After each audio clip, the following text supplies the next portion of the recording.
विष्णु गुरुर्देवो महेश्वर गुरु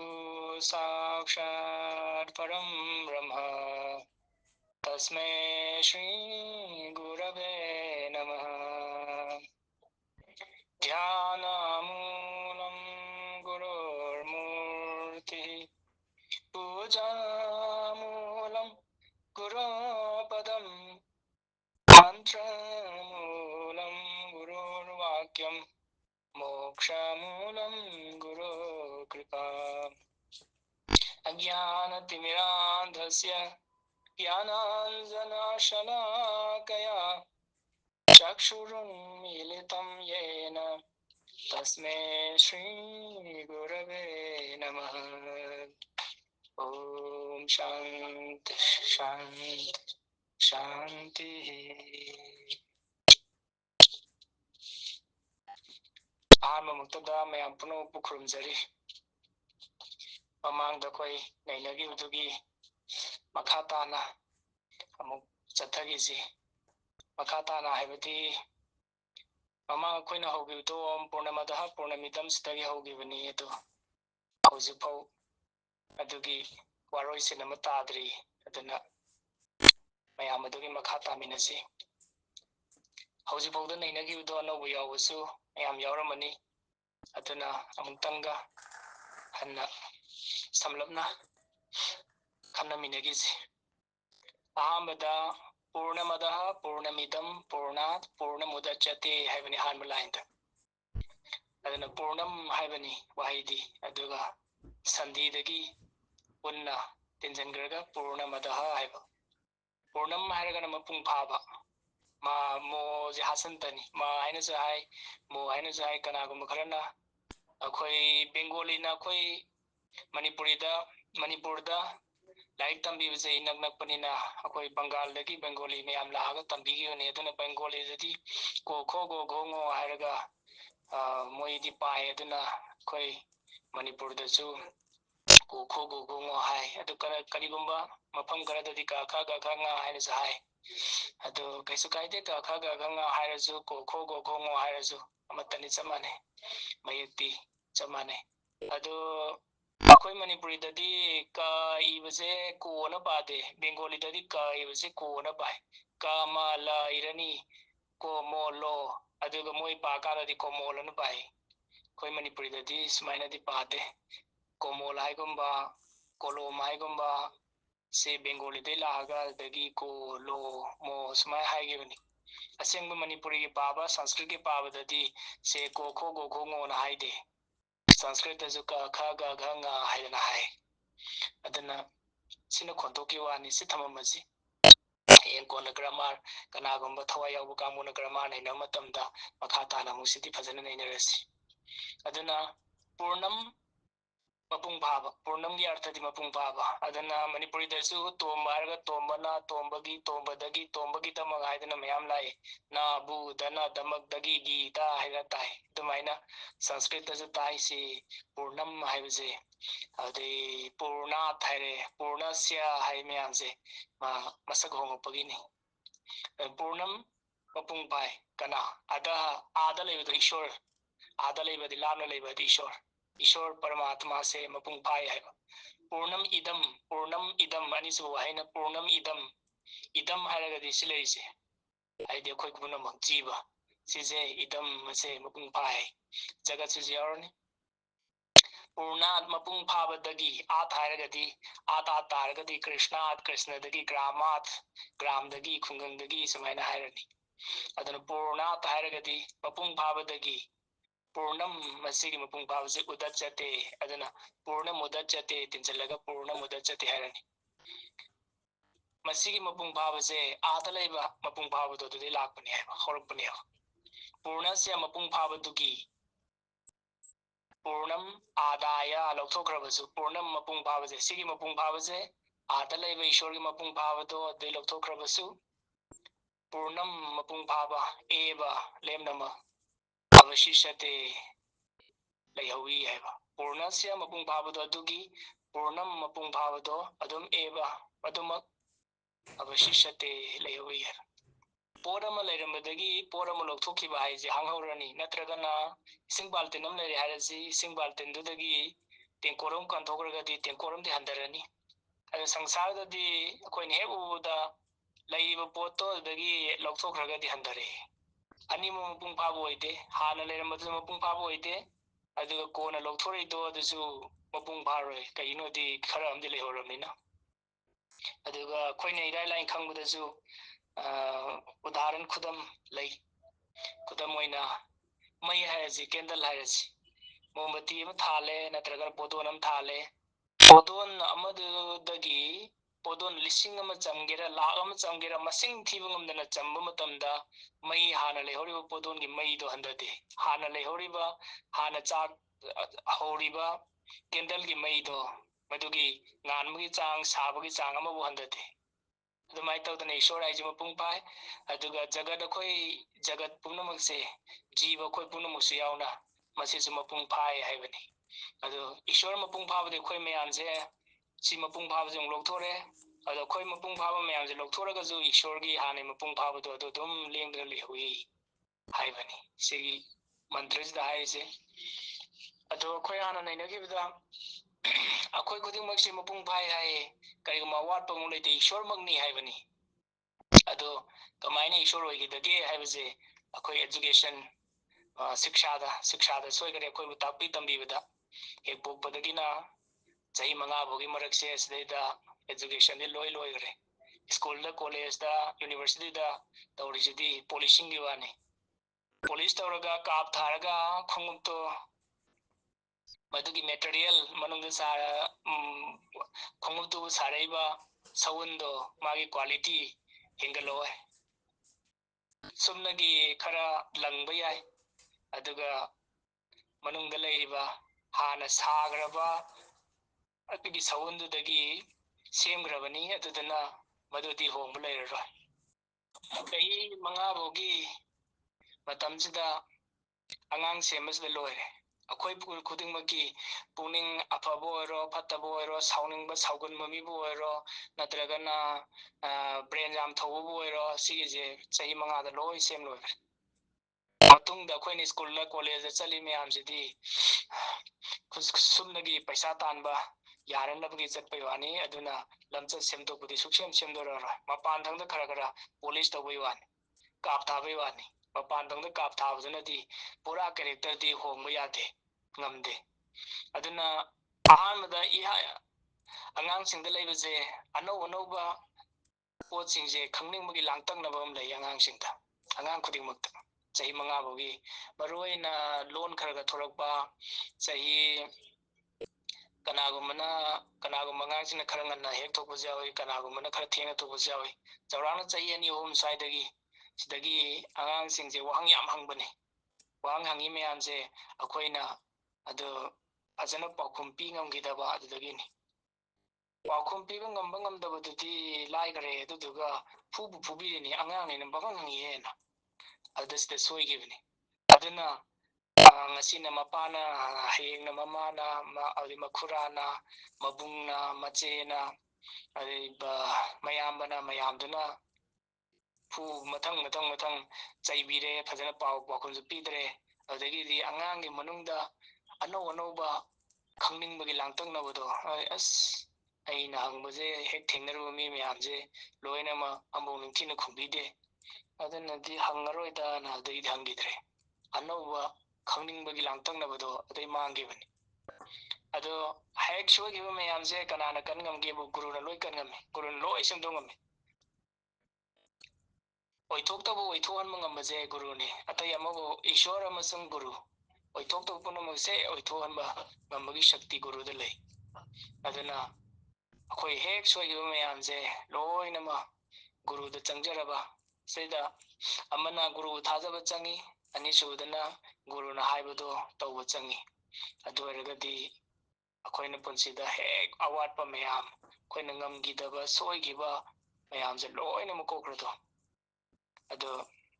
गुरु हेक फंगबा अदुरगदी स्वर्गगी थोंग हांगबगुमबनी.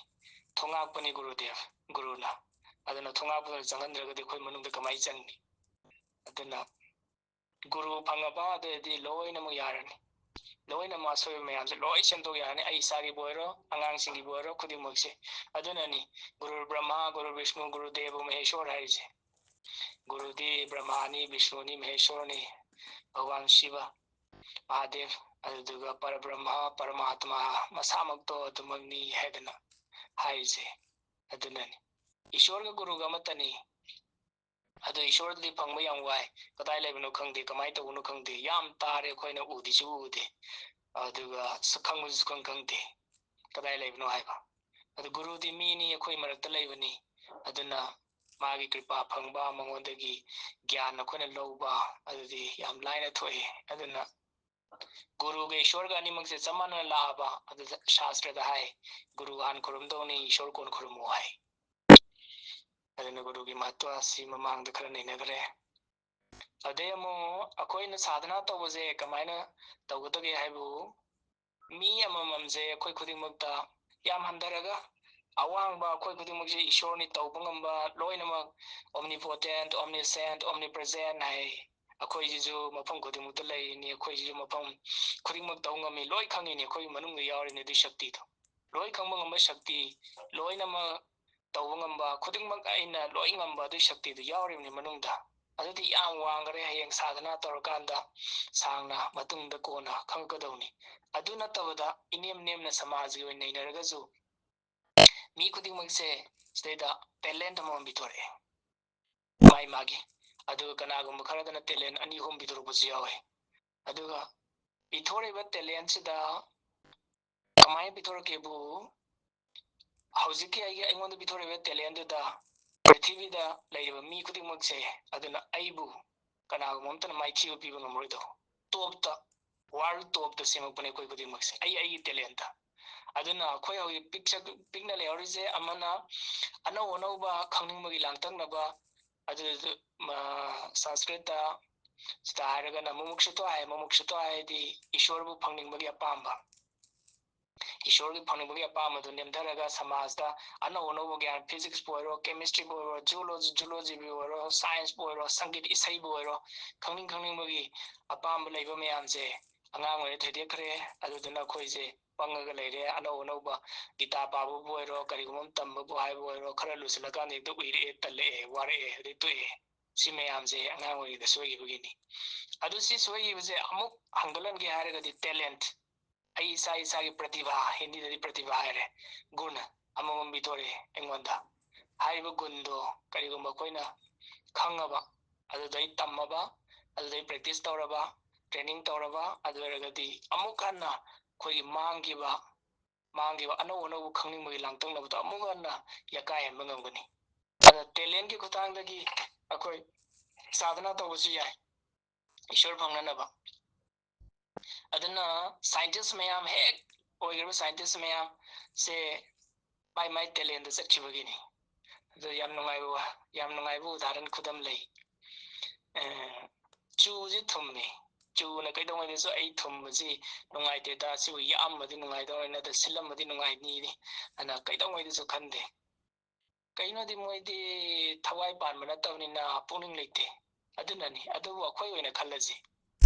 अदुगा चंप्रा हायरदि चंप्राना सिल्ली अदु चंप्राना कैदोंगैदसु नुंगनांगबा नुंगाइतबा मु फाउदे आइजि कमाइ सिललमिनोना अखोइदि आइजे सक फजदे हाइबगी नुंगाइत्रे आई समझी खोई हाइबी नुंगाइत्रे खरामना लवाई तांगी हाइबी नुंगाइत्रे हानदि समहोरमे अदेदि सही यामकान सुम लवाई तांगी हाइबगी मपान थोंगी सक्तमजिदा मयाम लोई चटखरे अदो आइदि इंजीनियरिंग की नॉलेज एंगोंददि यावदे ज्ञान जी यावदे अदुगा अइंगोंदना लिटरेचर जी यावदे मी लिटरेचर तौबा फावबा साहित्य अकादमी अदगिदि नोबेल प्राइज लिटरेचर की फंगिबा कोरिया की हंतक फंगिबा दुमाइना मयाम पाउ ताबिरमसु यावरमनी अदुमाइना तोंगान तोंगाना अꯩꯒꯤ इनाक्ता अꯩꯅ तारुबा अदु उरोरगा अखोइदि पामदना अदु तौ लेरे अꯩꯒꯤ इसागिदि तौद्रबा अदुदना बुदु संग लेरबई वानी अदा अꯩꯒꯤ इसागिदि करिगुम चलबा अदे वारसिदा कनागुम अमत्तना थिंगबा ngमरोइदो माइकेल फराडेना इलेक्ट्रिसिटी पुथोए अदा माना इलेक्ट्रिसिटी पुथोकबदो कॉलेज स्कूल तमदे माना मा मतोमतना मनुंगदा फौरकबई वानी माइ टैलेंट नि इलेक्ट्रिसिटी दो अदुना पुथोरेनी अलेक्जेंडर ग्राहम बेल माना टेलीफोन पुथोकदोइनी अदो माना टेलीफोन पुथोइदो मागी पुनिंग दगतनी यावरेदो अदना हौजु पौदा कोइ थम्मिबो मयाम से यूनिवर्सिटी दा फिजिक्स केमिस्ट्री बायोलॉजी सब्जेक्ट मयाम लेरिबा आर्ट्स के सब्जेक्ट मयाम लेरिबा कॉमर्स के सब्जेक्ट मयाम लेरिबा अदगी इसई हाइरो लायकपा हाइरो सिगी लाइक लेइ मयाम से मी यम नेरमिनी मागी टैलेंटो लायकपदा लेइबा अदना माना ला ये कासिदा एक्सपीरियंस हम फंगबा दे लायकपसे सि सुमाइ तो या नगांग सिंग अनौब खोइ मयाम हौरकपो मयाम से सिगी लायक पे लायक ती इरम बिवानी मियम खक्तना ते अमन अम इरमे अमन अम इरमे अमन अम इरमे एब्स्ट्रैक्ट आर्ट हाइदना लेरी लायकपदा मथंग मथंग मखन मखन मयाम लेरी अम जंगजंगरगदी अदि हिंदुस्तानी संगीत मुलागदी क्लासिकल म्यूजिक ता साउथ इंडिया की मनी कर्नाटिक म्यूजिक हाइरे सोमदना बार खांडे ना होरगा हिंदुस्तानी संगीत हाइदेनी अदो सी मी अमखक्त नते मी मथंग मथंग मथंग मथंग मी मयामदना मागी एक्सपीरियंस मयामदो ऋषि ऋषिनी ना होदो मनी इंडिया की क्लासिकल म्यूजिक थी शास्त्रीय संगीत थी अदो ऋषि दो की पुनिंग दा खक्ता फावरपनी राग अममजे ऋषि अममना पुथोरकदोइनी माना अदो माना पुथोकपा रागदो मागी शिष्यदा तानी शिष्यना मागी छात्रदा अदगी खोइना हुजिक फंगिनी अदगी गुरुना तामबदो अदगी रागदुदगी अमु मथंग मागी शिष्यदुना खिदंग सेमदोक सेमजिन तौरे हेना फजब मोंगदा मु मथंग अमु हापचले खरा अमु खाइदोखरे खरा अमु हापचले अदुई मतुंगदा खोइ फंगी हुजिक फंगी अैना हाइरिबदि हेक अखोइना खोइ हौजिक संसार सिदा खोइना लेइबदा खुदोंग चाबा फंगिबा मयामसे फीदगी हाइरो लाइटदगी हाइरो येतुमदगी हाइरो अदि इलेक्ट्रिसिटी बु हाइरो हेक लेइबा मयामसे मी अममना माइ माइ टैलेंटो अदुदैदा होनगिबदगी अदुई पुथोरकपनी अदुना टैलेंटदा करिगुम्बा कोइ हेक हौजिक टैलेंट फंगबा अदुरगदी इज्जत फंगनी अदि पैसा फंगनी संसार दा वाटपा अमाबो लेरोय नुंगाइबा फंगनी अदु मता मता नदि फंगदोइजे पुरा वर्ल्ड टॉप ता फंगदोइ अदुगा अतोपा मीना कैथोमैदसु माइथी पीबा ngमोइथोनि आइगे टैलेंट दु करिगुम्बा चलगथि माइक्रोफोन ऑन तौ यावर माले अदुना टैलेंट गुरुदेव स्वामी शिवानंद तो मागे गुरुदेव गिदी टैलेंट मी टैलेंट जामी मागेदी गुरुदेव गिदी इसै सकबदा लई अदगी सेवा तौबदा लई अनाबदा सेवा तौबदा अहिंग तुमदंगी तौई अदु वारी नोंग मतंग मतंग साकांदा मतेक मतेक मयम वारी दु नैनगिसी असिगिदी गुरुदेव की साइदा तुम थममसे अदुना गुरुदेव की गुरुदेव दी लारिगिबदा अमना सेवा तौबदा अनाब मयांगी अमना इसै सकबदा संगीत सम्राट हाइदना निंथोन बंगदुइनी अदुना लारिक इरे लारिक इबा तो चोक्थर कांदा योगासन तौरनी प्राणायाम तौरनी अदि प्राणायाम तौरे अदुगी मतुंगदि वारानी अदैदी इसै सहनी भजन कीर्तन अदैदी अमु अदु तौरे वारे अदैदी हक्चांग आत्मादि वादे अदु हक्चांगदी संसारदा लेबनिदि अवाबजु नाय गुरुजु मीनी अदुना गुरुदेवजु मीनी माजु वाबु नाय अदुना अदुई मतुंगदा अमु सेवा तौरनी अना आयक मयांगी अदुना मागी सेवा तौबा अदैदी लारिक तदुम इलेबनी अदगी इस भजन सकबा अदु सहगनी ईश्वर पंक्रिस अदुना अखोई अखोई टैलेंट से सिगी खुतांगदगी ईश्वर बो फंगबजे कमाय तंग यानी हाइबतो अदुगी मतंग सि ममांगदा नैनगिद्री अदुना सिगी मतंग से ngasiगी ओइना अदुदा नैनरस फिजिक्स हाइबा मीना फिजिक्स की मतुंगिना फिजिक्स की थियोरी मयामदो अदु पांचला के ईश्वर फंगबजे याम लाई फंगी याइ नकना केमिस्ट्री कामुना केमिस्ट्री से मागी केमिस्ट्री की ज्ञान मयामदो सिनरगा इराय लाइना ईश्वर की मनाकता फंगबदा ईश्वर मनाकता चटपदा इराय लाइना याम लाई फंगरनी माइ टैलेंट तो लेरगदी टैलेंट नत्रगदी यारो चंपराना कैदोंगैदसु खंदे चिनी दौना चूदौना इजे थुमदेना करिगुम्बा चूदुना करिगुम्बा खरगरा सिल्लबा अदुदि मसी चूदि पुम्बा माले लंथुई चंपरादो महाव मागे असिनमदु लेत्रबा दे मसी चंपराजे पुम्बमनी कैनोम तोरी हुंतुई अखोइजे मिगी मतौ तंबदगी अखोइजे हुंतुबा चंपरागुम्बनी हुंतुबा आदा 10 बिंद तार लेबा लंबी की सोरक मताय तार लेबा चूगुम्बनी कई मरम की मी अतोबगी मतौ तंबदगी इंजीनियर होरे इंजीनियरिंग दु पामे ꯑꯗꯩ ꯗꯥꯛꯇꯔ ꯑꯣꯏꯔꯦ, ꯃꯤ ꯄꯩꯁꯥ ꯌꯥꯝ ꯇꯥꯜꯂꯦ, ꯑꯗꯒꯤꯗꯤ ꯏꯖꯠ ꯐꯪꯉꯦ, ꯑꯗꯩ ꯗꯥꯛꯇꯔ ꯑꯣꯏꯅꯤꯡꯉꯦ,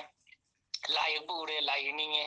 ꯂꯤꯇꯔꯦꯆꯔ ꯀꯕꯤ ꯑꯣꯏꯅ ꯐꯥꯎꯕ ꯃꯤ ꯎꯔꯦ, ꯑꯗꯩꯗꯤ ꯑꯩꯈꯣꯏꯁꯨ ꯐꯥꯎꯅꯤꯡꯉꯦ, ꯁ꯭ꯄꯣꯔꯠꯁ ꯄꯥꯔꯁꯟ ꯑꯣꯏꯔꯦ, ꯑꯗꯩ ꯁ꯭ꯄꯣꯔꯠꯁ ꯄꯥꯔꯁꯟ ꯑꯗꯨ ꯑꯃꯨꯛ ꯃꯇꯧ ꯇꯝꯅꯤꯡꯉꯦ, ꯃꯤꯒꯤ ꯃꯇꯧ ꯇꯝꯕꯗꯒꯤ ꯑꯩꯈꯣꯏ ꯃꯌꯥꯝꯁꯦ ꯑꯗꯨꯅ ꯂꯪꯊꯣꯛꯑꯕ ꯆꯝꯄ꯭ꯔꯥꯒꯨꯝꯕꯅꯤ, ꯂꯪꯊꯣꯛꯑꯕ ꯃꯤꯅ ꯀꯅꯥꯃꯨꯛ ꯄꯥꯝꯕꯤꯗ꯭ꯔꯕ ꯈꯣꯡꯅ ꯅꯦꯠꯈꯥꯏꯔ ꯆꯠꯄ ꯆꯨꯒꯨꯝꯕꯅꯤ, ꯃꯤ ꯑꯇꯣꯞꯄꯒꯤ ꯃꯇꯧ ꯇꯝꯕꯒꯤ ꯀꯩꯗꯧꯉꯩꯗꯁꯨ ꯃꯤꯒꯤ ꯃꯇꯧ ꯇꯝꯃꯣꯏꯗꯧꯅꯤ, ꯑꯗꯨꯗꯨꯒ ꯑꯩꯈꯣꯏꯒꯤ ꯃꯅꯨꯡꯗ ꯑꯩꯒꯤ ꯄꯤꯊꯣꯔꯛꯏꯁꯦ ꯁꯤꯗꯩꯗ ꯑꯩꯒꯤ ꯑꯐꯕꯗꯣ ꯈꯟꯗꯧꯅꯤ, ꯐꯠꯇꯕꯗꯣ ꯑꯩꯒꯤ ꯑꯋꯥꯠꯄ ꯁꯛꯇꯣ ꯍꯧꯖꯤꯛ ꯑꯃꯨꯛ ꯁꯦꯝꯗꯣꯛ ꯌꯥꯔꯔꯣꯏ, ꯏꯁꯣꯔꯅ ꯄꯤꯔꯛꯑꯕꯗꯣ, ꯑꯗꯨꯒ ꯁꯝ ꯈꯣꯏꯔꯒ ꯍꯧꯔꯛꯑꯕꯗꯣ ꯍꯧꯖꯤꯛ ꯑꯃꯨꯛ ꯁꯛ ꯇꯤꯡꯍꯟ ꯌꯥꯔꯣꯏ, ꯍꯧꯖꯤꯛꯇꯤ ꯃꯦꯆꯤꯟꯒ ꯃꯌꯥꯝ ꯂꯩꯔꯦ, ꯑꯗꯒꯤꯗꯤ ꯁꯝꯒꯗꯣ ꯁꯠ ꯇꯤꯡꯍꯜꯂꯁꯨ ꯌꯥꯔꯦ, ꯈꯣꯏꯍꯜꯂꯁꯨ ꯌꯥꯔꯦ, ꯑꯗꯨꯗꯤ ꯃꯇꯝ ꯈꯔꯒꯤ ꯋꯥꯅꯤ, ꯑꯗꯩ ꯁꯝꯗꯣ ꯈꯔ ꯈꯔ ꯁꯥꯡꯀꯠꯂꯀꯥꯟꯗꯗꯤ ꯑꯃꯨꯛ ꯍꯥꯟꯅ ꯈꯣꯏꯔꯝꯕꯗꯨꯅ ꯑꯃꯨꯛ ꯈꯣꯏꯔꯛꯑꯅꯤ, ꯁꯠ ꯇꯤꯡꯊꯣꯛꯑꯝꯕꯗꯣ ꯃꯦꯆꯤꯟ ꯇꯧꯔꯒ, ꯁꯠ ꯇꯤꯡꯉꯝꯕ ꯁꯝꯗꯨꯅ ꯃꯦꯆꯤꯟ ꯇꯧꯔꯒ ꯈꯣꯏꯍꯜꯂꯦ, ꯑꯗꯨꯗꯤ ꯈꯔ ꯂꯩꯔꯀꯥꯟꯗꯗꯤ ꯑꯃꯨꯛ ꯁꯠ ꯇꯤꯡꯊꯣꯔꯛꯒꯅꯤ, ꯁꯦꯝꯗꯣꯛꯄ ꯌꯥꯔꯔꯣꯏ, ꯑꯗ ꯁꯦꯝꯕ ꯌꯥꯔꯔꯣꯏꯗꯧꯁꯦ ꯁꯤꯒꯤꯗꯃꯛꯇ ꯋꯥꯔꯣꯏꯗꯧꯅꯤ, ꯁ꯭ꯋꯥꯃꯤ ꯆꯤꯗꯥꯅꯟꯗꯅ ꯍꯥꯏꯌꯦ, This world is not going to change for you. Change yourself. ꯁꯪꯁꯥꯔꯁꯦ ꯑꯩꯒꯤꯗꯃꯛꯇ ꯍꯣꯡꯕꯤꯔꯣꯏ, ꯑꯗꯨꯅ ꯑꯩꯈꯣꯏ ꯈꯨꯗꯤꯡꯃꯛ ꯁ꯭ꯋꯥꯃꯤꯖꯤꯅ ꯍꯥꯏꯕꯗꯤ ꯅꯪ ꯍꯥꯏꯕꯅꯤ, ꯁꯪꯁꯥꯔꯁꯦ ꯅꯪꯒꯤꯗꯃꯛꯇ ꯍꯣꯡꯕꯤꯔꯣꯏ, ꯑꯗꯨꯅ ꯅꯪ ꯅꯁꯥꯃꯛ ꯍꯣꯡꯖꯧ ꯍꯥꯏꯕ, ꯀꯥꯂꯦꯟ ꯊꯥꯁꯦ ꯌꯥꯝ ꯁꯥꯏ ꯑꯗꯨꯅ ꯂꯥꯛꯀꯅꯨ ꯍꯥꯏ ꯌꯥꯔꯣꯏ, ꯅꯤꯡꯊꯝ ꯊꯥꯁꯦ ꯌꯥꯝ ꯏꯪꯉꯤ ꯑꯗꯨꯅ ꯂꯥꯛꯀꯅꯨ ꯍꯥꯏ ꯌꯥꯔꯣꯏ, ꯅꯣꯡꯖꯨ ꯊꯥꯁꯦ ꯅꯨꯡꯉꯥꯏꯇꯦ, ꯑꯗꯨꯒꯤ ꯃꯇꯨꯡꯗꯗꯤ ꯀꯥꯡ ꯃꯌꯥꯝ ꯂꯥꯛꯑꯅꯤ, ꯀꯥꯡ ꯆꯤꯛꯑꯅꯤ, ꯅꯨꯡꯉꯥꯏꯇꯦ ꯍꯥꯏꯔꯁꯨ ꯑꯩꯈꯣꯏꯅ ꯊꯤꯡꯉꯝꯃꯔꯣꯏ, ꯍꯥꯏꯕꯗꯤ ꯑꯩꯅ ꯆꯦꯟꯖ ꯇꯧꯕ ꯉꯝꯕꯗꯣ ꯑꯗꯨꯒꯤ ꯃꯔꯝꯗ ꯈꯟꯒꯗꯧꯅꯦꯕ, ꯑꯩꯅ ꯍꯣꯡꯗꯣꯛꯄ ꯉꯝꯃꯣꯏꯗꯧꯗꯣ ꯑꯗꯨꯒꯤ ꯃꯔꯝꯗ ꯈꯜꯂꯗꯤ ꯗꯤꯄ꯭ꯔꯦꯁꯟ ꯂꯥꯛꯑꯅꯤ, ꯑꯦꯡꯖꯥꯏꯇꯤ ꯂꯥꯛꯑꯅꯤ, ꯑꯀꯤꯕ, ꯆꯤꯡꯅꯕ, ꯇꯟꯕ ꯃꯌꯥꯝꯁꯦ, ꯑꯩꯅ ꯉꯝꯃꯣꯏꯗꯧꯕ ꯃꯌꯥꯝꯗꯣ ꯑꯗꯨꯗ ꯈꯜꯂꯨꯕꯗꯩ ꯇꯦꯟꯁꯟ ꯃꯌꯥꯝ ꯂꯥꯛꯏꯁꯦ, ꯑꯩꯅ ꯁꯦꯝꯗꯣꯛꯄ ꯉꯝꯃꯔꯣꯏꯗꯧꯕꯗꯣ, ꯑꯗꯣ ꯑꯩꯅ ꯁꯦꯝꯗꯣꯛꯄ ꯉꯝꯗꯧꯕꯗꯤ ꯑꯩ ꯄꯨꯡ 5ꯗ ꯍꯧꯒꯠꯀꯦ ꯅꯠꯇ꯭ꯔ 4ꯗ ꯍꯧꯒꯠꯀꯦ ꯍꯥꯏꯁꯤꯗꯤ ꯑꯩ ꯈꯨꯠꯇ ꯂꯩ, ꯑꯗꯨꯗꯤ ꯁꯤꯒꯤ ꯃꯔꯝꯗ ꯈꯟꯒꯗꯧꯅꯤ, ꯑꯗꯣ ꯑꯩꯁꯦ ꯍꯌꯦꯡ ꯖꯄ ꯇꯧꯁꯤꯔꯥ ꯇꯧꯒꯨꯝꯁꯤꯔꯥ, ꯒꯤꯇꯥꯁꯦ ꯍꯌꯦꯡ ꯆꯤꯟꯐꯥ ꯐꯥꯅꯕ ꯍꯣꯠꯅꯒꯨꯝꯁꯤꯔꯥ, ꯐꯖꯅ ꯎच्चारण ꯈꯣꯟꯊꯣꯛ ꯐꯖꯅ ꯆꯨꯝꯅ ꯄꯥꯅꯕ ꯍꯣꯠꯅꯒꯨꯝꯁꯤꯔꯥ ꯍꯥꯏꯁꯤꯗꯤ ꯑꯩ ꯈꯨꯠꯇ ꯂꯩ, ꯑꯗꯨꯒ ꯂꯩꯃꯤꯟꯅꯕ ꯃꯤꯁꯤꯡꯒꯤ ꯃꯇꯥꯡꯗ ꯅꯪꯁꯨ ꯒꯤꯇꯥ ꯄꯥꯎ ꯍꯥꯏꯕꯁꯦ ꯍꯥꯏꯐꯝ ꯊꯣꯛꯏ, ꯑꯐꯕꯗꯨꯗꯤ ꯇꯥꯛꯐꯝ ꯊꯣꯛꯏ, ꯑꯗꯨꯒ ꯑꯩꯅ ꯍꯥꯏꯔꯦ ꯑꯗꯩ ꯃꯥ ꯇꯧꯔꯛꯇ꯭ꯔꯦ, ꯑꯗꯩꯗꯤ ꯑꯩ ꯁꯥꯎꯅꯤꯡꯉꯦ, ꯑꯗꯨ ꯈꯜꯂꯣꯏꯗꯧꯅꯤ, ꯀꯩꯒꯤꯅꯣꯗꯤ ꯑꯩꯒꯤ ꯍꯥꯏꯐꯝ ꯊꯣꯛꯄ ꯑꯩꯒꯤ ꯊꯧꯗꯥꯡꯗꯤ ꯀꯔꯤꯅꯣꯕꯨ ꯑꯆꯨꯝꯕ ꯃꯁꯛ ꯇꯥꯛꯄ, ꯑꯐꯕ ꯃꯁꯛ ꯇꯥꯛꯄꯗꯤ ꯑꯩꯒꯤ ꯊꯧꯗꯥꯡꯅꯤ, ꯑꯗꯨꯗꯤ ꯇꯥꯛꯐꯝ ꯊꯣꯛꯏ, ꯑꯗꯣ ꯃꯥꯅ ꯇꯧꯒꯗ꯭ꯔꯥ ꯇꯧꯔꯣꯏꯗ꯭ꯔꯥ ꯍꯥꯏꯕꯗꯤ ꯑꯩ ꯈꯨꯠꯇ ꯂꯩꯇꯦ, ꯑꯗꯨꯝ ꯀꯔꯤꯒꯨꯝꯕ ꯈꯜꯂꯕ ꯑꯗꯨ ꯑꯣꯏꯔꯒꯗꯤ ꯁꯣꯏꯗꯅ ꯇꯦꯟꯁꯟ ꯂꯥꯛꯑꯅꯤ, ꯁꯥꯎꯅꯤꯡꯉꯛꯑꯅꯤ, ꯑꯗꯩꯗꯤ ꯑꯩꯒꯤ ꯏꯁꯥꯒꯤ ꯇꯧꯒꯗꯕ ꯊꯕꯛ ꯃꯌꯥꯝꯗꯣ ꯂꯣꯏ ꯀꯥꯏꯔꯛꯑꯅꯤ, ꯑꯗꯨꯅ ꯗ꯭ꯔꯣꯌꯤꯡꯒꯤ ꯈꯨꯠꯊꯥꯡꯗ ꯏꯁꯣꯔ ꯐꯪꯕ ꯌꯥꯏ, ꯐꯤꯖꯤꯛꯁꯀꯤ ꯈꯨꯠꯊꯥꯡꯗ ꯌꯥꯝ ꯍꯦꯟꯅ ꯂꯥꯏꯊꯣꯔꯛꯑꯅꯤ, ꯏꯁꯣꯔꯁꯦ ꯀꯔꯤꯅꯣ ꯀꯃꯥꯏꯅ ꯇꯧꯕꯅꯣ ꯍꯥꯏꯕꯁꯦ, ꯐꯤꯖꯤꯛꯁꯀꯤ ꯐꯣꯔꯃꯨꯂꯥ ꯃꯌꯥꯝ, ꯔꯨꯜ ꯃꯌꯥꯝ, ꯀꯦꯃꯤꯁꯇ꯭ꯔꯤꯒꯤ ꯔꯨꯜ ꯃꯌꯥꯝ, ꯃꯦꯊꯁꯀꯤ ꯔꯨꯜ ꯃꯌꯥꯝ, ꯑꯗꯩ ꯏꯁꯩꯗꯒꯤꯁꯨ, ꯂꯤꯇꯔꯦꯆꯔꯗꯒꯤꯁꯨ ꯌꯥꯝ ꯂꯥꯏꯅ ꯏꯁꯣꯔꯒꯤ ꯃꯔꯝꯗ ꯈꯪꯕ ꯌꯥꯏ, ꯃꯗꯨꯒꯤ ꯐꯣꯔꯃꯨꯂꯥꯗꯨ ꯀꯔꯤꯒꯨꯝꯕ ꯄꯥꯟꯁꯤꯜꯂꯕ, ꯏꯁꯩꯒꯤꯁꯨ ꯂꯩ ꯃꯥꯏꯅꯤꯌꯣ, ꯂꯤꯇꯔꯦꯆꯔꯒꯤꯁꯨ ꯂꯩ, ꯁꯝꯅ ꯐꯤꯖꯤꯛꯁꯀꯤ ꯑꯝꯇꯪ ꯅꯩꯅꯈꯤꯁꯤ, ꯐꯤꯖꯤꯛꯁꯀ ꯀꯦꯃꯤꯁꯇ꯭ꯔꯤꯒ ꯄꯨꯜꯂꯒ, शास्त्रदा है करी हाइगेबु ईश्वरसे लेइबो पोट मयामसिगी हिंदीददि कर्ण कर्ण हाय मचा मचा मचा मचा हेक लेइबो मयामसे सिगी पोसिंगसिगी मनुंगदा भगवाना जगोई साई राग अमा ngangi sei ngangiba ragado aduga chanana jagoi sai adudagi champra oireni champra gi ragaga chu gi ragaga gulab ki ragaga ising gi ragaga o hek laidiba pot khudimagse ishorna da jagoi yam sari jagoi duga chana chana ni isai yam sai adugi jagoi dudagi sangsar je semai ni na hai ada koi tabada yam nungai adu karino di khangti ꯀꯩꯒꯤꯅꯣꯗꯤ ꯏꯁꯣꯔ ꯀꯗꯥꯏ ꯂꯩꯕꯅꯣ ꯀꯃꯥꯏꯅ ꯇꯧꯕꯅꯣ ꯎꯁꯨ ꯎꯗꯦ ꯇꯥꯁꯨ ꯇꯥꯗꯦ ꯂꯩꯇꯨꯝ ꯑꯃ ꯄꯥꯏꯈꯠꯂꯒ ꯊꯥꯡꯒꯠꯂ ꯌꯦꯡꯉꯁꯦ ꯑꯗꯨꯗꯩ ꯏꯁꯩ ꯁꯛꯏ ꯍꯥꯏꯁꯦ ꯑꯩꯈꯣꯏ ꯇꯥꯗꯦ ꯑꯃꯨꯛꯇ ꯑꯗꯩ ꯂꯩꯇꯨꯝꯗꯨꯗ ꯑꯗꯩꯗ ꯃꯅꯨꯡꯗ ꯖꯒꯣꯏ ꯁꯥꯔꯤ ꯂꯦꯡꯕꯁꯨ ꯑꯃꯨꯛꯇ ꯑꯩꯈꯣꯏ ꯊꯦꯡꯅꯗꯦ ꯑꯗꯨꯅꯗꯤ ꯅꯨꯡꯗꯤ ꯅꯨꯡꯉꯥꯏ ꯇꯥꯔꯒ ꯒ꯭ꯌꯥꯟ ꯃꯌꯥꯝꯁꯦ ꯑꯗꯨꯅ ꯂꯥꯏꯔꯤꯛꯇꯒꯤ ꯄꯥꯔꯒ ꯇꯥꯔꯒ ꯈꯪꯕ ꯒ꯭ꯌꯥꯟ ꯃꯌꯥꯝꯁꯦ ꯏꯟꯐꯣꯔꯃꯦꯁꯟ ꯀꯧꯏ ꯏꯪꯂꯤꯁꯇꯗꯤ पाव खबर पाबगुम्बनी लाइक लेबा ज्ञान से ज्ञान हाइदि सिदि पावनी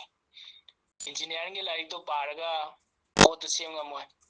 एरोप्लेन कमाई सानी हाइजे पारबा लोइनमक Chimpa पुरबा aeroplane सांगमोय training tawrakanda hanna nonarakanda oja am darkar oidi kon hairpai wani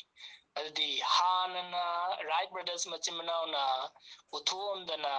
irai laira iraga leiraba adubuda sem ngamdeba kyam lurumno dudi aduna si mayamje information kawisi gyan gaude pau gawise gyan haide kainobo madu phangaga punsida nungaibagi loiba khamba naidaba nungaiba phangdoini इज्जत से संसार से पूरा इज्जत फंगदोनी पूरा world पैसा से असुके मतिक मसिंग थीब ngमदना फंगदोनी scientist में हम पैसा फंगे अदो मागी माई टैलेंट दु चटखिबगिनी अदना मदु नॉलेज को अदना केमिस्ट्री दा करी हागेबु एलिमेंट मयामम लेरे एलिमेंट मयाम से सीदगी ख्वाइदे पिकपदो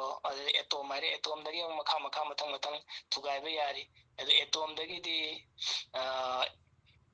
एटोम दगी मनुंग द न्यूक्लियस है लेरे अतो न्यूक्लियस है मयाइदा एटोम है बॉल को मने खलजी अदि बॉल की मयाइदा सेंटर दना अदेदा न्यूक्लियस है न्यूट्रॉन प्रोटॉन है दना अदगी हौजिकी मयाइदो अदगी अरो अकोइबदुदा राउंड इलेक्ट्रॉन मयाम कोइदेनी कोइर चतैनी अदना अखोइना उ पाम्बी सांगा खोइ जीव मयाम लेजे मयाम से मीजु कार्बन मयामदुना अतोपा मैग्नीशियम कैल्शियम फॉस्फोरस पोटासियम मयाम जे अतै मयाम एलिमेंट मयाम जे मोइदन पुंजलगा सेमदोइनी कंपाउंड जे यावरी मिक्सचर जे यावरी हाइदी मागी सेमपई कॉम्बिनेशन मयाम दो स्ट्रक्चर मयाम दो तोंगान खेना याम खेना ग्रजानी अमगा अदगी अदु खेनाबदना मरम मोइदना चु ओइरेनी अदुगी खनाबदना मरम मोइदना चंपरा ओइरेनी माई कॉम्बिनेशन दो खेनाबगी मसकसु खेनारे महाउजु खेनारे मौंगजु खेनारे उदसु मखन क्याम लेगरे पाम्बीजु पाम्बी मखन क्याम लेगरे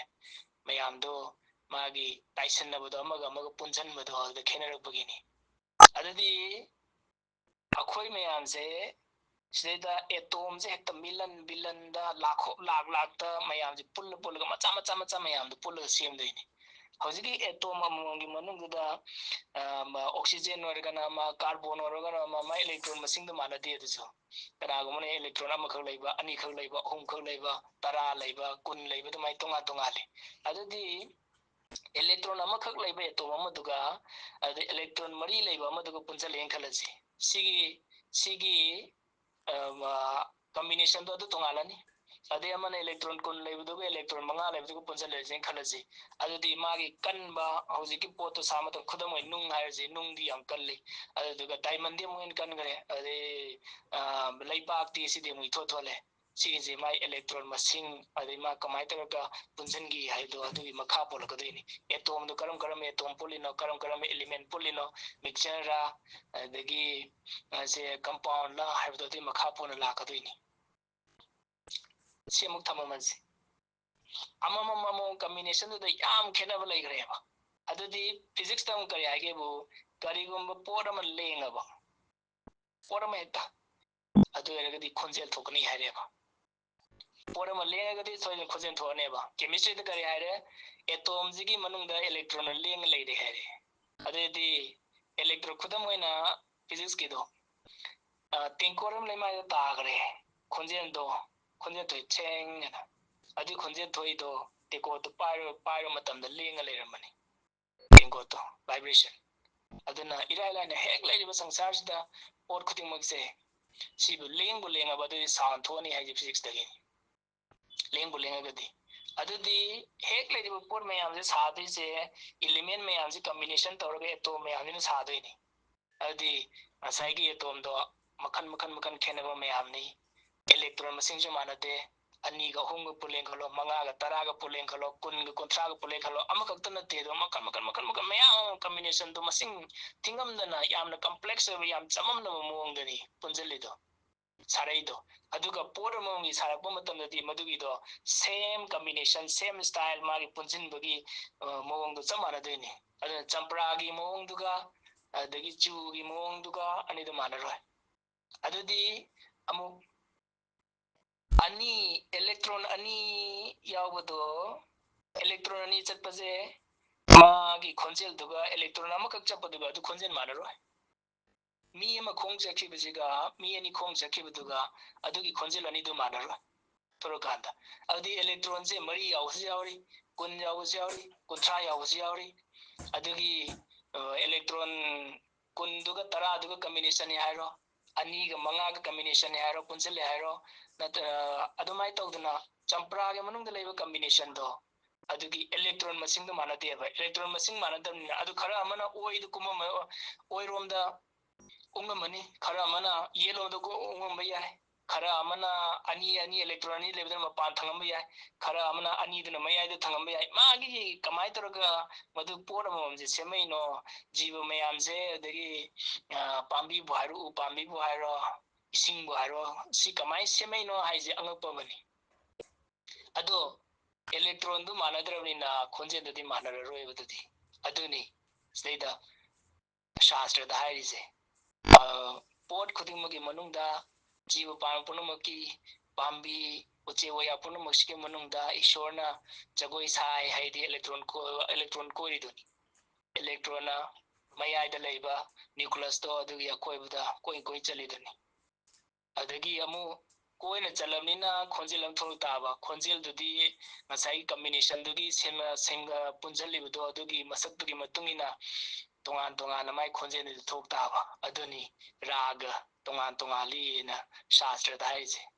तो से फिजिक्स हाइब मिदना मागी फिजिक्स के ज्ञान दो अदो शास्त्र की आध्यात्मिक ज्ञान दो अदेदा पांचलकांदा अनौबा ओ ईश्वर हाइजे समाइना तौबोरे सिदा शास्त्र दा हाइरम सी ओइबोरे हाइजे इराय लाइना खंगिनी केम लाइ खनग्रम नयो सी फिजिक्स के केमिस्ट्री का सी अमुक थममजे लिटरेचर कांगुदेदी कमाई तौतारे ड्राइंग कांगुसु ईश्वर के पुनिंग दा फावरक ईश्वर से समाय तौरंगनी हाइबदो कल्पना तौर तौर येकदोरी अदुरगदी ला येंगना अदुम ईश्वर फंगदो टैलेंट अदुजु टैलेंट हाइजे कमाई तौगेबु वार कांद वाबु गाउथोग्रदौनी तुमने कान तुमनिंग बु गाउथोग्रदौनी अदु टैलेंट कौई हौजिकालदी अंगांगै अहनसिंजु फोरा मोबाइल दे एडिक्ट ओइबा यावरे अदना फेसबुक येंगा यूट्यूब येंगा मतम चकी गाउथोकिदब तुमनी गाउथोकिबा अदुदी टैलेंट कौदे टीवी येंगा गाउथोकिबा से टैलेंट कौदे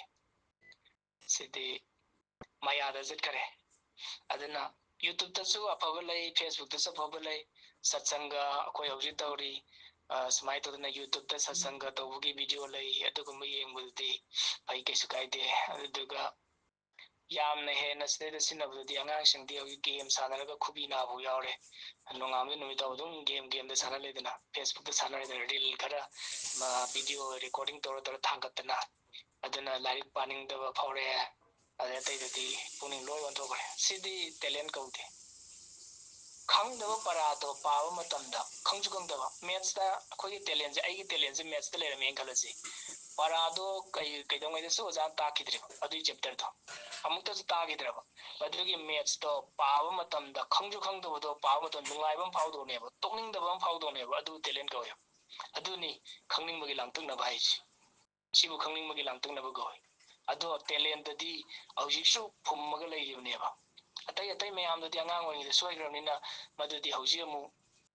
नौना इंकल मतमदा लुरनी अदु इराय लाइबदी हौजिसु टैलेंट पिथोरबदो आइगी अदुदी हौजिसु यावरगा लैरिबनेबा अदुना अदुदु करिगुम खंगब टैलेंटो अदि होनरगदी ईश्वर फंगबो बोरो पैसा तानो बोर इराय लाइन ngमदोरिनी लिटरेचर दong लासिददी साहित्य अदि ईश्वर से साहित्य की खुथांगदगी ईश्वर फंगे हायरगदी कमाई तौनी लिटरेचर मेदुदी मोइदी कविनी अदुनदी सैथाबा याम है सैरेंग याम ई अदि वारी मचा इबा कांगुसु जावी सैरेंग इबा कांगुसु जावी नोबेल इबा कांगुसु जावी सैरेंग इबा नोबेल इबा मोइ टैलेंट अममनि खितंग खितंग खजी खेनबे वानी अदुगा साहित्य की टैलेंट इदो चौराना अम कमन ओइन लौरसे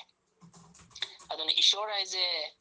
कयामुक यामना फजगे हाइदो साहित्य दा थारगा इबा यारे खुदम अमतंग साहित्य दा कमाई तौरगा ईश्वर कमाई फंगबा याय हाइदोगी ईश्वर साधना कमाई तौनी साहित्य की खुथांगदा हाइदो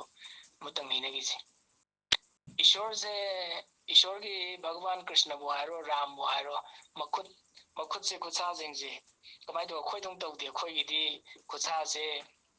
खरा अमना इचाव चावरे ꯑꯗꯩ ꯈꯔ ꯑꯃꯅ ꯁ꯭ꯂꯤꯝ ꯑꯣꯏꯕꯁꯨ ꯌꯥꯎꯔꯦ ꯑꯗꯒꯤ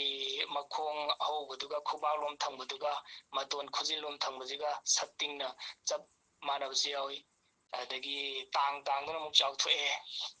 ꯑꯗꯨꯅ ꯏꯁꯣꯔꯒꯤ ꯚꯒꯋꯥꯟ ꯀ꯭ꯔꯤꯁꯅꯒꯤ ꯚꯒꯋꯥꯟ ꯔꯥꯝꯆꯟꯗ꯭ꯔꯒꯤ ꯃꯈꯨꯠꯇꯨꯗꯤ ꯑꯍꯧꯕꯗ ꯈꯨꯕꯥꯛꯂꯣꯝ ꯊꯪꯕꯗꯅ ꯈꯨꯅꯝꯅ ꯈꯨꯕꯥꯛꯂꯣꯝ ꯊꯪꯕ ꯑꯍꯧꯕꯗꯅ ꯌꯥꯝ ꯆꯥꯎꯏ ꯑꯗꯨꯗꯨꯒ ꯃꯇꯣꯟꯗꯣ ꯑꯗꯨꯅ ꯍꯨꯏꯖꯜꯂꯦ ꯌꯥꯝꯅ ꯑꯗꯨꯒ ꯇꯥꯡꯗ ꯑꯩꯈꯣꯏ ꯆꯥꯎꯊꯣꯛꯏꯁꯦ ꯁꯨꯃꯥꯏꯅ ꯆꯥꯎꯊꯣꯛꯇꯦ ꯑꯗꯨꯒ ꯑꯩꯈꯣꯏꯒꯤꯗꯤ ꯀꯅꯥꯒꯨꯝꯕ ꯈꯔꯅ ꯈꯨꯠꯁꯦ ꯇ꯭ꯌꯨꯕ ꯃꯥꯟꯕꯁꯨ ꯌꯥꯎꯏ ꯆꯤꯊꯦꯛ ꯅꯥꯏꯔꯦ ꯑꯗ ꯁ꯭ꯋꯥꯃꯤ ꯀꯩꯅꯣ ꯚꯒꯋꯥꯟꯒꯤ ꯃꯈꯨꯠꯇꯨꯗꯤ ꯔꯥꯎꯟ ꯄꯨꯔꯥ ꯔꯥꯎꯟ ꯇꯥꯏ ꯊꯝꯕꯧꯒꯨꯝꯅ ꯊꯝꯕꯧꯗꯒꯤꯁꯨ ꯍꯦꯟꯅ ꯐꯖꯗꯣꯔꯤꯕꯅꯤ ꯑꯗ ꯑꯍꯧꯕꯗꯨꯅ ꯆꯥꯎꯔꯅꯤ ꯑꯀꯣꯟꯕꯗꯨꯅ ꯁꯨꯝ ꯄꯤꯛꯁꯜꯂꯅꯤ ꯑꯗꯨꯒ ꯄꯣꯏꯟꯇꯦꯠ ꯅꯥꯏꯗꯣꯏꯅꯤ ꯍꯨꯏꯖꯜꯂꯒ ꯑꯗꯣ ꯚꯒꯋꯥꯟꯒꯤ ꯈꯨꯖꯤꯟꯁꯦ ꯀꯌꯥꯃꯨꯛ ꯌꯥꯝ ꯐꯖꯈ꯭ꯔꯒꯦꯕꯨ ꯉꯥꯡꯁꯪ ꯉꯥꯡꯗꯣꯏꯅꯤ ꯈꯨꯖꯤꯟꯁꯦ ꯑꯗꯨꯒ ꯃꯥꯏ ꯃꯈꯥꯗꯨꯗ ꯑꯃꯨꯛ ꯊꯥ ꯃꯆꯦꯠ ꯃꯥꯜꯂꯒ ꯉꯧꯔꯣꯛ ꯉꯧꯔꯒ ꯑꯃꯨꯛ ꯈꯨꯖꯤꯟꯒꯤ ꯑꯍꯧꯕꯗꯣ ꯑꯗꯨꯗ ꯑꯗꯨꯃꯥꯏꯅ ꯂꯩꯗꯣꯏꯅꯤ ꯑꯗꯣ ꯈꯨꯖꯤꯟ ꯑꯩꯈꯣꯏꯒꯤꯗꯤ ꯑꯍꯧꯕꯗꯨꯅ ꯄꯤꯛꯁꯛ ꯄꯤꯛꯁꯜꯂꯦ ꯑꯀꯣꯟꯕꯗꯨꯅ ꯄꯥꯛꯊꯣꯛꯄꯁꯨ ꯌꯥꯎꯋꯦ ꯑꯁꯥꯡꯕꯁꯨ ꯌꯥꯎꯏ ꯑꯗꯒꯤ ꯏꯇꯦꯟ ꯇꯦꯟꯕꯁꯨ ꯌꯥꯎꯏ ꯚꯒꯋꯥꯟꯒꯤꯗꯨꯗꯤ ꯚꯒꯋꯥꯟꯒꯤ ꯈꯨꯖꯤꯟꯗꯨꯗꯤ ꯌꯦꯡꯕ ꯈꯛꯇꯗ ꯑꯗꯨꯝ ꯄꯨꯛꯅꯤꯡ ꯁꯨꯝꯍꯠꯈ꯭ꯔꯕ ꯚꯒꯋꯥꯟꯒꯤ ꯁꯛꯇꯝꯗꯨꯗꯤ ꯈꯨꯖꯤꯟ ꯈꯛꯇꯗ ꯌꯦꯡꯉꯒꯁꯨ ꯁꯥꯡꯇꯛ ꯇꯧꯔꯅꯤ ꯑꯗꯨꯒ ꯃꯈꯣꯡꯗꯨꯅ ꯈꯤꯇꯪ ꯆꯥꯎꯔꯅꯤ ꯃꯇꯣꯟꯗ ꯍꯨꯏꯖꯟꯗꯣꯏꯅꯤ ꯑꯗꯨꯒ ꯚꯒꯋꯥꯟꯒꯤ ꯈꯨꯠꯁꯦ ꯀꯌꯥꯃꯨꯛ ꯌꯥꯝ ꯊꯣꯠꯀꯦꯕꯨ ꯑꯊꯣꯠꯄꯒꯤ ꯑꯦꯛꯖꯥꯝꯄꯜ ꯄꯤ ꯃꯇꯝꯗ ꯂꯩꯅꯥꯗꯒꯤ ꯍꯦꯟ ꯊꯣꯠꯄꯒ ꯍꯥꯏ ꯑꯗꯣ ꯂꯩꯁꯨ ꯑꯃꯨꯛ ꯊꯣꯠꯄꯁꯦ ꯅꯨꯡꯁꯤꯠ ꯍꯨꯝꯀꯥꯟꯗ ꯀꯦꯟꯈꯤꯕ ꯂꯩꯅꯥ ꯀꯦꯟꯕ ꯂꯩꯁꯨ ꯂꯩ ꯂꯩꯅꯥꯗꯣ ꯇꯠꯈꯤꯕ ꯑꯗꯣ ꯑꯗꯨꯗꯒꯤ ꯑꯃꯨꯛ ꯍꯦꯟꯅ ꯊꯣꯠꯄꯁꯤꯗꯤ ꯅꯨꯡꯁꯤꯠꯁꯨ ꯍꯨꯝꯕ ꯅꯠꯇꯕ ꯑꯩꯈꯣꯏꯅ ꯃꯅꯥꯛꯇ ꯇꯞꯅ ꯆꯠꯄ ꯑꯗꯨ ꯆꯠꯄꯁꯤꯗꯁꯨ ꯅꯨꯡꯁꯤꯠ ꯈꯔꯗꯤ ꯍꯨꯝꯃꯝꯒꯅꯦꯕ ꯑꯗꯨꯗꯩꯗ ꯂꯩꯅꯥ ꯇꯠꯄꯁꯨ ꯂꯩ ꯀꯦꯟꯗꯣꯔꯤꯕ ꯀꯥꯏꯔꯒ ꯈꯨꯗꯝ ꯑꯣꯏꯅ ꯃꯌꯥꯝ ꯈꯪꯕꯤꯔꯝꯕꯁꯨ ꯌꯥꯎꯒꯅꯤ ꯈꯔ ꯈꯪꯕꯤꯗꯕꯁꯨ ꯌꯥꯎꯔꯝꯃꯅꯤ ꯇꯦꯔꯥ ꯄꯥꯏꯕꯤ ꯍꯥꯏ ꯇꯦꯔꯥ ꯄꯥꯏꯕꯤ ꯂꯩꯗꯣ ꯁꯥꯠꯂꯕ ꯄꯨꯔꯥ ꯁꯥꯠꯂꯀꯥꯟꯗꯗꯤ ꯃꯅꯥꯛꯇ ꯑꯩꯈꯣꯏꯅ ꯇꯞꯅ ꯆꯠꯄꯗꯣ ꯑꯗꯨꯐꯥꯎꯗ ꯃꯥꯒꯤ ꯂꯩꯗꯣ ꯑꯃꯨꯛ ꯑꯃꯨꯛ ꯃꯆꯥ ꯃꯆꯥ ꯃꯆꯥ ꯂꯣꯏ ꯀꯦꯜꯂꯛꯑꯗꯣꯏꯅꯤ ꯑꯗꯣ ꯚꯒꯋꯥꯟꯒꯤ ꯈꯨꯠꯇꯨꯗꯤ ꯀꯌꯥꯃꯨꯛ ꯌꯥꯝꯅ ꯊꯣꯠꯀꯦꯕꯨ ꯂꯩꯅꯥꯗꯒꯤꯁꯨ ꯍꯦꯟꯅ ꯊꯣꯠꯂꯦ ꯑꯗꯨꯅ ꯌꯦꯡꯕꯇꯗ ꯚꯒꯋꯥꯟꯒꯤ ꯈꯨꯠꯇꯣ ꯑꯗꯨꯗ ꯅꯥꯗꯧ ꯑꯣꯏ ꯈꯜꯂꯤ ꯑꯩꯈꯣꯏꯅ ꯌꯦꯡꯗꯣꯏꯅꯤ ꯉꯁꯥꯏꯒꯤꯗꯨꯅ ꯆꯠꯄ ꯃꯇꯝꯗ ꯅꯨꯡꯁꯤꯠ ꯈꯤꯇꯪ ꯈꯛ ꯑꯗꯨ ꯁꯥꯎꯝ ꯐꯪꯕꯗꯣ ꯌꯥꯝ ꯀꯟꯅꯁꯨ ꯅꯠꯇꯦ ꯑꯗꯨꯏꯗ ꯀꯦꯟꯗꯣꯏꯅꯤ ꯂꯩꯅꯥ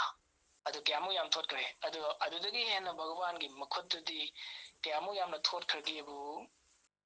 ꯌꯦꯡꯕ ꯈꯛꯇꯗ ꯚꯒꯋꯥꯟꯒꯤ ꯃꯈꯨꯠꯇꯣ ꯅꯥꯔꯝꯃꯅꯤꯅ ꯈꯜꯂꯦꯕ ꯑꯗꯨ ꯀꯌꯥꯃꯨꯛ ꯌꯥꯝ ꯊꯣꯠꯂꯝꯃꯅꯤ ꯈꯜꯂꯤ ꯌꯦꯡꯕꯤꯔꯣ ꯁꯤ ꯀꯜꯄꯅꯥꯅꯤ ꯂꯤꯇꯔꯦꯆꯔꯒꯤ ꯀꯜꯄꯅꯥꯅꯤ ꯌꯦꯡꯕ ꯈꯛꯇꯗ ꯄꯣꯠ ꯑꯃ ꯇꯨꯝꯒꯅꯤ ꯅꯠꯇ꯭ꯔꯒꯅ ꯇꯦꯛꯀꯅꯤ ꯀꯥꯏꯒꯅꯤ ꯍꯥꯏꯁꯦ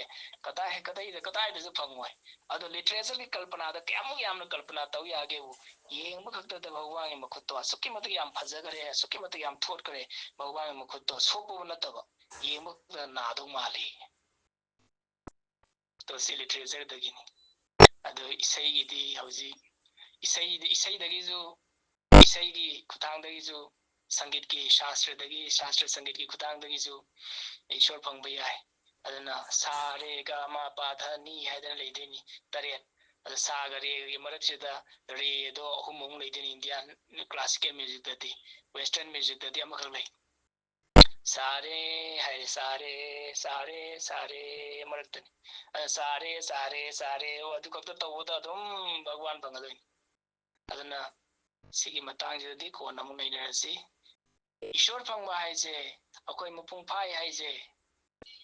ꯀꯃꯥꯏꯅ ꯍꯧꯖꯤꯛ ꯑꯃꯨꯛ ꯃꯄꯨꯡ ꯐꯥꯕꯗꯣ ꯐꯪꯗꯣꯏꯅꯣ ꯍꯥꯏꯔꯗꯤ ꯁꯥꯙꯅꯥ ꯇꯧꯔ ꯐꯪꯗꯣꯏꯅꯤ ꯒꯨरुꯒꯤ ꯀ꯭ꯔꯤꯄꯥꯗꯒꯤ ꯒꯨरुꯕꯨ ꯊꯥꯖꯕ ꯒꯨरुꯅ ꯍꯥꯏꯕ ꯄꯥꯎꯇꯥꯛꯁꯤꯡꯗꯨ ꯏꯟꯕ ꯑꯗꯨꯒ ꯑꯃꯨꯛ ꯑꯩꯈꯣꯏꯒꯤ ꯏꯁꯥꯗ ꯄꯤꯊꯣꯔꯏꯕ ꯇꯦꯂꯦꯟꯇꯣ ꯑꯗꯨꯒꯤ ꯈꯨꯠꯊꯥꯡꯗꯒꯤ ꯁꯥꯙꯅꯥ ꯇꯧꯔꯀꯥꯟꯗ ꯃꯄꯨꯡ ꯐꯥꯕꯁꯦ ꯑꯃꯨꯛ ꯍꯟꯅ ꯍꯜꯂꯛꯈꯤꯗꯣꯏꯅꯤ ꯑꯗꯨꯅ ꯃꯊꯪꯒꯤ ꯗꯗꯤ ꯏꯁꯣꯔ ꯃꯄꯨꯡ ꯐꯥꯏ ꯍꯥꯏꯁꯦ ꯀꯃꯥꯏꯅ ꯇꯧꯖꯥꯠꯅꯣ ꯀꯗꯥꯏ ꯂꯩꯖꯥꯠꯅꯣ ꯍꯥꯏꯕꯗꯨꯒꯤ ꯃꯇꯥꯡꯗ ꯑꯃꯨꯛ ꯅꯩꯅꯈꯤꯁꯤ ꯉꯁꯤꯒꯤꯗꯤ ꯃꯇꯥꯡꯁꯤꯗ ꯂꯣꯏꯁꯤꯜꯂꯁꯤ ॐ पूर्णमदः पूर्णमिदं पूर्णात् पूर्णमुदच्यते पूर्णस्य पूर्णमादाय पूर्णमेवावशिष्यते